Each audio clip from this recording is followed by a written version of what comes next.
Hello guys, welcome to my channel. So for today's video, andito tayo ngayon sa Iloilo Esplanade, yung tinaguriang the longest linear park in the Philippines. Total length na 9 kilometers.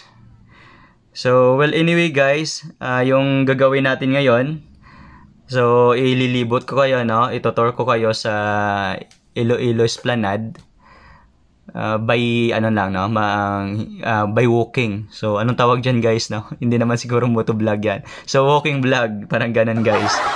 So okay. So ngayon, so habang nag-i-enjoy kayo sa mga view na dadaanan natin, magkwentuhan tayo guys, no. So i-share ko lang sa inyo about din, no, related din sa history or istorya, mga kwento sa Esplanade. Okay? So tara guys. So dito tayo, no? Start tayo sa entrance. So dito tayo mag-umpisa guys. So okay, start na ng kwentuhan guys. So okay, sinasabi nila ng Iloilo Esplanade. So na ano to guys, nag-open to nung August 2012.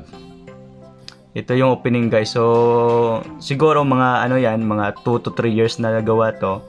Pero nag-open sila is yun, August 2012. So ano to yun, linear park. So napakahaba nito guys.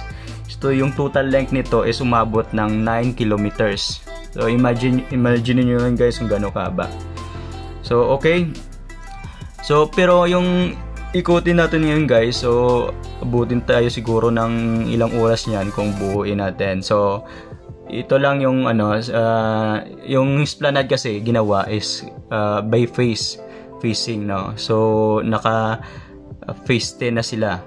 So ongoing ngayon yung phase 10. So yung ikutin muna natin guys is yung nauna, no, yung unang ginawa, yung phase 1 at saka yung phase 2. So umabot yan ng ano guys, yung phase 1 is 1.2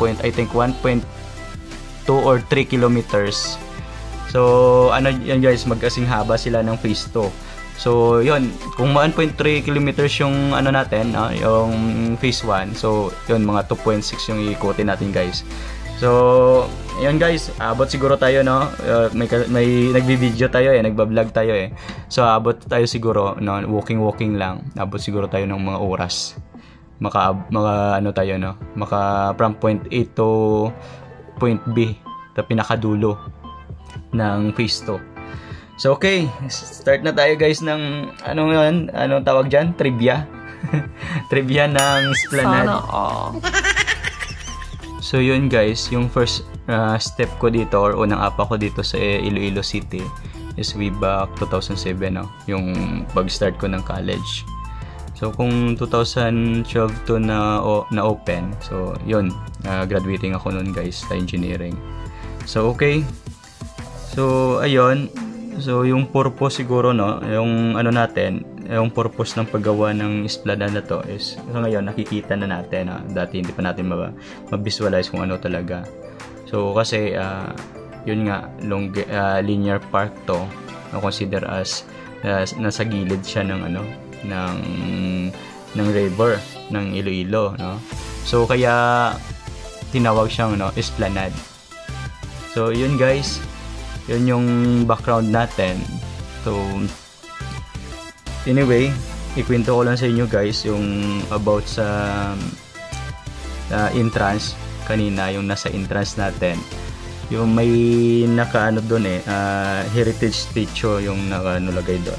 So yun pala, no, ang heritage statue ng Esplanade nagre-represent kay Dato Paiburong, no, yung statwa na yan. So si Dato Paiburong yan guys, siya yung unang hangaway. Siya yung nagsisimbolize ng ano guys, ng dinagyang warrior.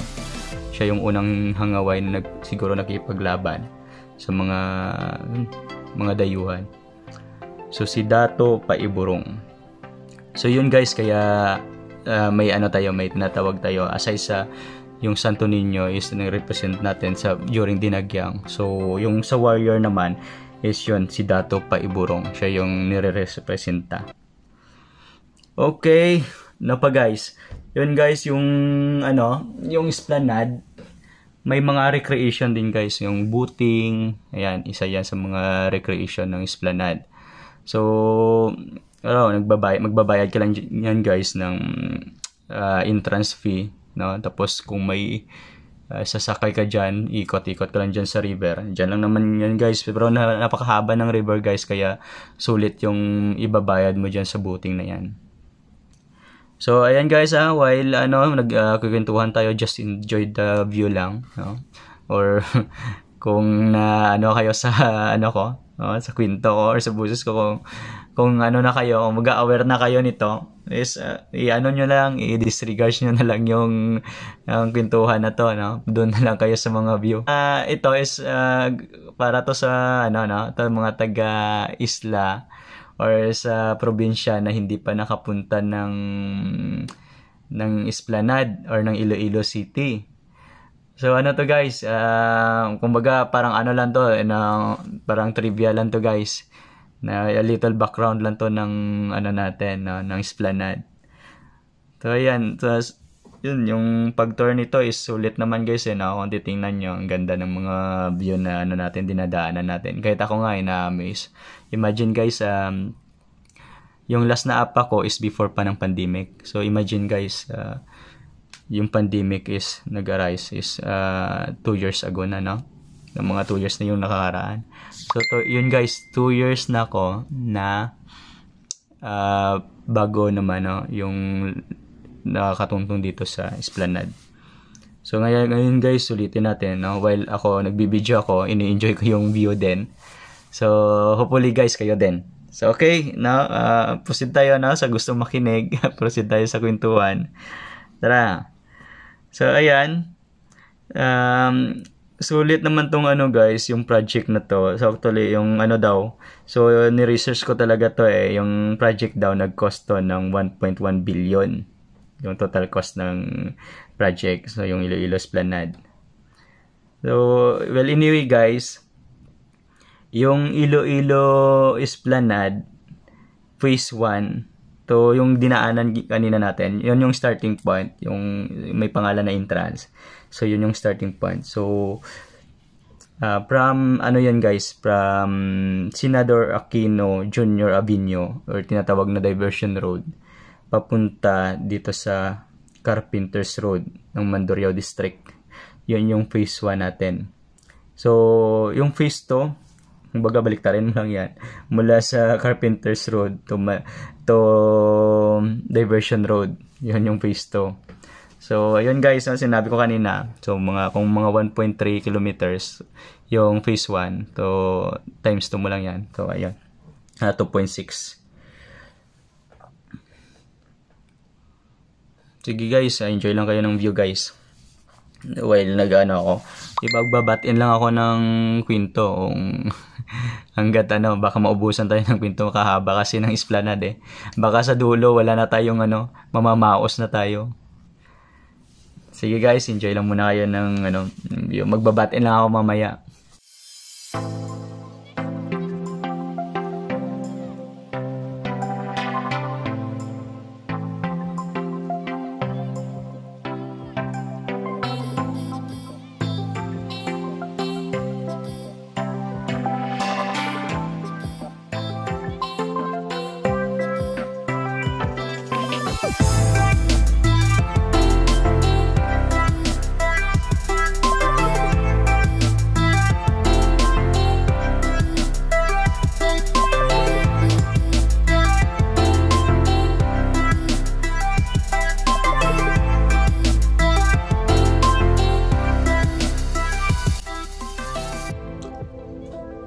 So, okay guys.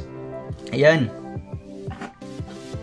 So, yun, yung Iloilo Esplanade. So, yung pinaka-purpose daw nito, according to natin, mga LGU, nagpo-promote nito. Yung pinaka-main purpose nito, ba't ito ipinatayo?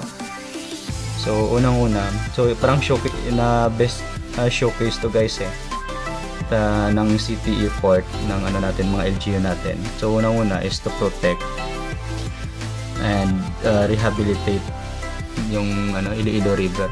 Kasi dati kasi guys, so medyo ayun na, hindi na maganda yung yung Iloilo River. So isa to guys sa pamamaraan, no? Isa to sa mga project ng LGU para yon maprotektahan at i-rehabilitate yung Iloilo River natin. Actually, hindi siguro nila in-expect to guys na maging ganito i-accommodate ng mga tao na consider as tourist spot na. Then yung pangalawa guys na purpose nito is yun, makikita nyo maraming nagja-jogging, maraming nagja-jogging, walking. So to active siguro para ma-active yung mga lifestyle ng mga especially ng mga Ilonggo or sino pumupunta dito. So yun, alam nyo naman kasi guys na yung Iloilo City is parang city ng mga pagkain ng mga foods. Daming dito guys, kainan dito sa sa establishment na kainan dito sa Iloilo City. So ngayon, yun nga. So para ma-balance siguro ito yung esplanade na to pinot up, no, para ma-activate naman yung mga healthy lifestyle ng mga or ma-divert yung palakain ng mga mga Ilonggo. So well, anyway,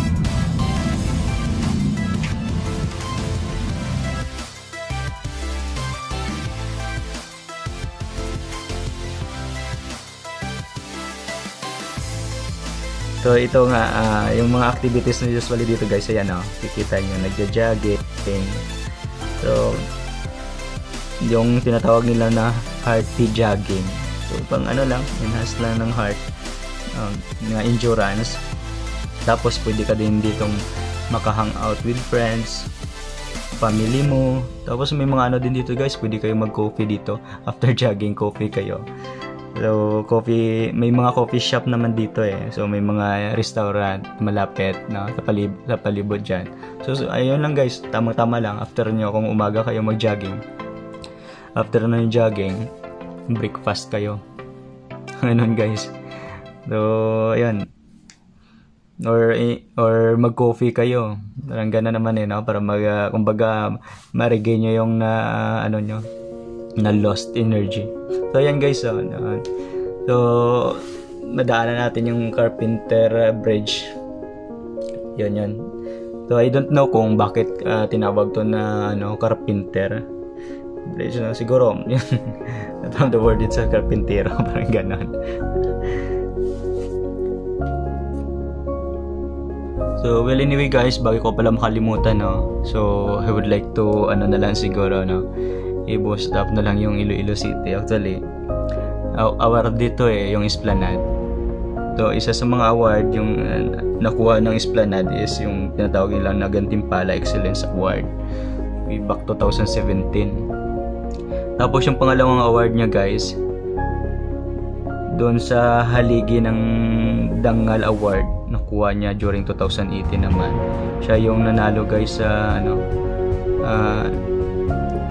honore for landscape architecture. Yun during 2018, way back 2018 guys. So ngayon yung Iloilo City is isa sa pinaka cleanest city sa Asia.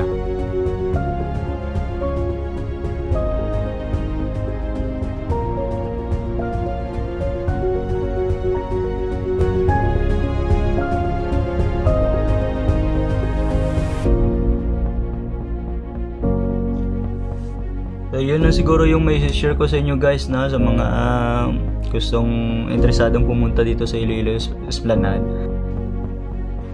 So okay guys, enjoy na lang natin yung the rest of the video. So well, anyway guys, please don't forget to subscribe and pahit na rin ang notification bell para mas updated ka sa mga bagong videos na isi-share pa natin. So thank you guys, bye bye.